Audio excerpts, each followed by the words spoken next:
সকল ছাত্রছাত্রীদের জন্য সুসংবাদ। ছাত্রছাত্রী বলতে একাদশ শ্রেণীর ছাত্রছাত্রীদের জন্য একটা সুসংবাদ।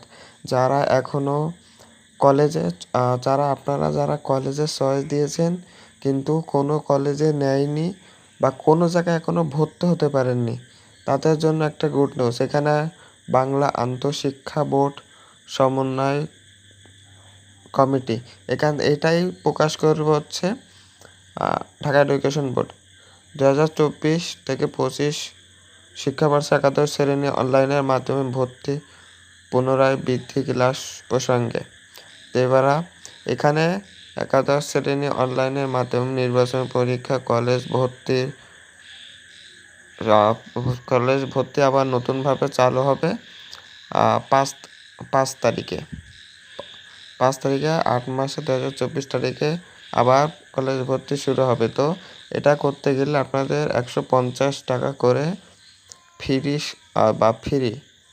ভর্তির ফ্রি বা অনলাইনে আবেদনের জন্য 150 টাকা, এবং বিভিন্ন কম্পিউটার জায়গা থেকে করলে হয়তো বা 200 টাকাও নিতে পারে। তো যারা কলেজে যদি ভর্তি নাও হতে পারেন, তাহলে এটাই হচ্ছে শেষ সুযোগ, তারপরে কিন্তু আর সুযোগ দিবে না। এইটা যদি না হয় তাহলে পরবর্তীতে আপনি আর কোনো সময় ভর্তি হতে পারবেন না কোনো কলেজে।